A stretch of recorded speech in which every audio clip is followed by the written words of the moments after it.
تالخ کلا شم قربان مدینه څومره ښایسته. بسم الله الرحمن الرحيم.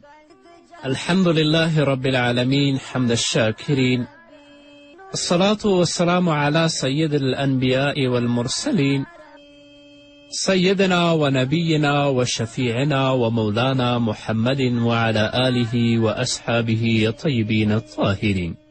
قدرمنو اوریدونکو د ژوند د لارې د خپرونې مینوالو، السلام علیکم ورحمت الله وبرکاته. ستاسو روغتیا او خوشحالي د پاک رب نه غواړم، په دې هیله چې د صحت او عافیت جامې په تن ولرئ او خوشحالي مو په برخه وي. دا دی زه محمد یاسین فهیم د ژوند د لارې د خپرونې په وړاندې کولو کې ستاسو په خدمت کې یم. زموږ د نننۍ خپرونې موضوع د تسبیح مونځ. په نفلي منځونو کې د تسبیح لمونځ ډیر زیات فضیلت او ډیر زیات غوروالی لري، او د تسبیح مانځه غوروالی او د دې فضیلت د محمد رسول الله صلی الله علیه وسلم په ګڼو احادیثو کې راغلی. او تسبیح لمونځ تاسو پوهیږئ چې دا 4 رکعته دی، او په هر رکعت کې 15 ځلې تسبیحات لوستل کیږي، چې په 4 رکعتونو کې مجموع تسبیحات 300 ځلې کیږي. او هغه تسبیحات دا دي: سبحان الله والحمد لله ولا اله الا الله والله اکبر. سبحان الله والحمد لله ولا اله الا الله والله اکبر. دا تسبیحات دي چې په هر رکعت کې 15 ځله لوستل کیږي، چې په 4 رکعتونو کې ټول تسبیحات 300 وارې کیږي. محمد رسول الله صلی الله علیه وسلم د تسبیح مونځ 4 رکعته کړی، او بهتره همدا ده چې 4 واړه رکعتونه په یو سلام باندې وشي. که چا 2 رکعته وکړه هغه هم صحیح دی، خو غوره او بهتره دا ده چې تسبیح مونځ 4 رکعته وشي او په آخر کې سلام وګرځولی شي. د تسبیح د لمانځه طریقه. له حضرت عبدالله ابن عباس رضی الله تعالی عنهما نه روایت دی چې محمد رسول الله صلی الله علیه وسلم خپل تره عباس ته وویل: ای زما تره، زه تا ته داسې عمل در ونه ښیم، یا زه تا ته یو تحفه او یو انعام در ونه ښیم چې د هغه په کولو سره به الله رب العزت ستا ټول ګناهونه معاف کړي، ستا مخکیني ګناهونه، ستا وروستني ګناهونه، ستا زاړه ګناهونه او ستا نوي ګناهونه، د ستا قصدي ګناهګانې، د ستا سهوي ګناهګانې او ستا پټې ګناهګانې او ښکاره ګناهګانې الله به ټول درته معاف کړي که ته په دې باندې عمل وکړې. او هغه څه چې محمد رسول الله صلی الله علیه وسلم خپل تره حضرت عباس رضی الله عنه ته ورښیي هغه د تسبیح مونځ دی. او دا ورته فرمایي که ته هره ورځ دا مونځ کولی شي نو هره ورځ یې وکړه، او که هره ورځ یې نشې کولی نو په جمعه کې او په اونۍ کې یو ځل ادا کړه، او که په هره جمعه کې یو ځل نشي ادا کولی نو په هره میاشت کې ادا کړه، او که په هره میاشت کې نشي ادا کولی په هر کال کې یو وار، او که په کال کې نشي نو په ټول عمر کې خو یو وار د تسبیح مونځ ادا کړه. او د تسبیح مانځه طریقه دا ده.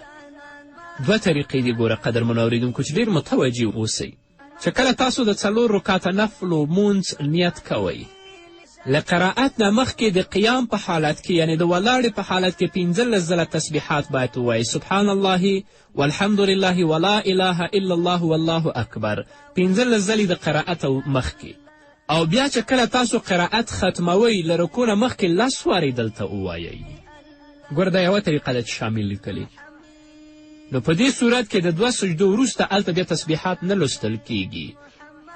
صحیح طریقه هغه ده چې د محمد رسول الله صلی الله علیه وسلم نه په حدیثو منقوله ده چې کله تاسو قرائت خلاص که د قرائت نه مخکې 15 ځله، او بیا چې کله رکوع ته ځئ 10 وارې په رکوع کې، او د رکوع نه چې پورته کیږئ 10 وارې دلته، او چې کله سجدې ته ځئ 10 وارې نو په یوې سجده کې، چې د سجدې نه راپورته کیږئ بیا یې 10 وارې ووایئ دلته، چې 2مې سجدې ته ځئ نو په 2مې سجدې کې به یې 10 وار بیا ووایئ. د 2مې سجدې نه چې بیا کله تاسو راپورته کیږئ نو بیا کینئ هلته یې 10 وار بیا ووایئ، چې مجموع تسبیحات 15 ځله کیږي. د هغه طریقه د صحیح طریقه ده. تاسو نیت وکړه مانځه ته 4 رکعته نفل، سبحانک اللهم ووایئ، الحمدلله ووایئ، الحمدلله پسې وروسته سورت هم ووایئ. د سورت نه وروسته تاسو بیا 15 ځله دا تسبیحات سبحان الله والحمد لله لا اله الا الله والله اکبر 15 وارې هلته ووایئ. او چې کله رکوع ته لاړ شئ 10 وارې په رکوع کې ووایئ. چې کله د رکوع نه پورته شئ 10 وارې هلته ووایئ. چې کله سجدې ته لاړ شئ نو 10 وارې په اوله سجده کې ووایئ. بیا د دواړو سجدو ترمنځ 10 واره بیا ووایئ. په دویمې سجده کې 10 واره بیا ووایئ. او چې کله د دویمې سجدې نه راپورته شوئ بیا هم کښېنئ 10 وارې بیا ووایئ. نو مجموع تسبیحات په هر رکعت کې 15 ځلې کېږي. دا طریقه ده. دا د اول رکعت. دویم رکعت کې هم چې کله تاسو قرائت خلاص که 15 وارې ووایئ. بیا 10 په رکوع کې، 10 په قومه کې، 10 په 2 سجدو کې، 10 د 2 سجدو ترمنځ، او 10 چې کله دویمې سجدې نه قاعدې ته کښېنئ 10 وارې دلته ووایي. بیا تشهد شروع کوي چې مجموع په هر رکعت کې 15 ځله کېږي چې ټول تسبیحات په 4 رکعتونو کې 300 وارې کېږي. خو که په کوم رکن کې تسبیح د تاسو نه هیر شول، د بل رکعت په هماغه رکن کې تاسې نوموړي تسبیحات ادا کولی شئ. مثلا په اوله رکوع کې د ستاسو د 10 واره تسبیحات درنه هیر شول، پاتې شول درنه، نو چې کله دویم رکعت کوئ په دویم رکعت کې تاسې د 10 واره تسبیحات هلته راګرځولی شئ، هلته یې ویلی شئ. او که تاسو نه په سجده کې د 10 واره تسبیحات پاتو شول، کولی شئ چې د بل رکعت په سجده کې د 10 واره تسبیحات تاسو هلته راوګرځوئ 20 وارې ووایئ. او که د تسبیح په لمانځه کې په چا باندې سجدې سهوه لازمه شوه، نو چې کومه سجدې سهوه کوئ هلته بیا 10 وارې تسبیحات ویل په تاسو باندې واجب نه دي، بلکې هغه 3 وارې سبحان ربی الاعلی به وایئ. او د تسبیح مونځ په جمع سره نه کیږي. د حضرت ابن عباس رضی الله تعالی عنهما نه پوښتنه وشوه چې په صلات تسبیح کې یعنې تسبیح په مانځه کې کوم صورتونه موږ ووایو یا کوم صورتونه ویل کیږي.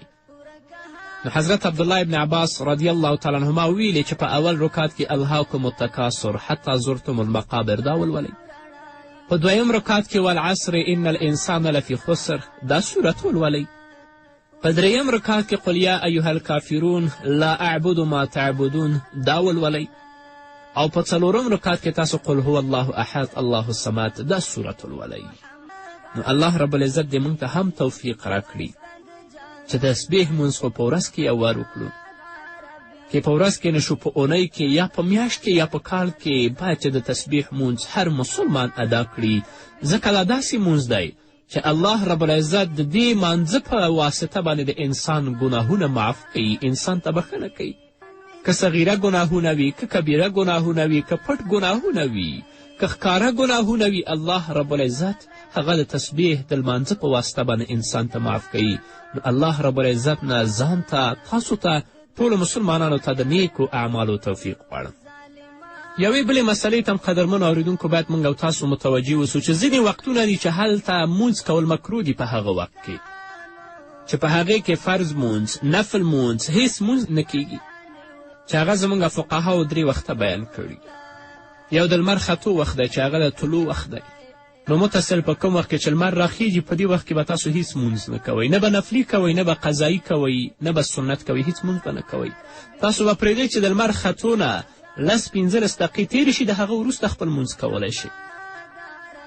دویم وخت هغه د غرمې وخت دی، یعنې د زوال وخت چې کله لمر اوړي، چې انشاءالله اوس وخت 12 بجې دی، نو په دې وخت کې به تاسو هم مونځ نه کوئ، دې وخت کې مونځ مکروه تحریمي دی. او دریم وخت د لمر د پرېوتلو وخت، په کوم وخت کې چې لمر پرېوځي په دې وخت کې تاسو هم هیڅ مونځ نشئ کولی، مګر په مغه مازدیګر کې که تاسو نه د لمازدیګر مونځ پاتې وه نو کولی شئ چې هغه وخت کې چې لمر زیړ وي په حالت د پرېوتو کې وي د دغه مازدیګر مونځ په مغه وخت کې کولی شئ، چې زموږ فقهاو الی عصر یومه په خپلو کتابونو کې لیکلي دي.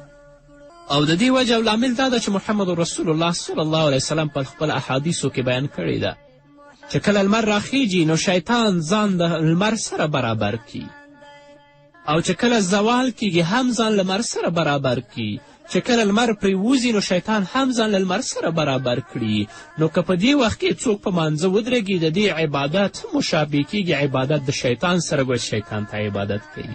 نو باید چې د لمر ختلو په وخت کې، د غرمې په وخت کې چې لمر اوړي او همدارنګه د لمر د پرېوتلو په وخت کې د مانځه نه موږ او تاسو ځان وساتو. د لمر ختلو 15 دقیقې وروسته، د غرمې د وخت نه 12 بجو نه 10 دقیقې 20 دقیقې نیم ساعت وروسته، او د لمر چې پرېوځي خو بیا خو د ماښام مونځ داخلیږي، په هغو وختو کې باید د خپل منځونه موږ او تاسو ادا کړو.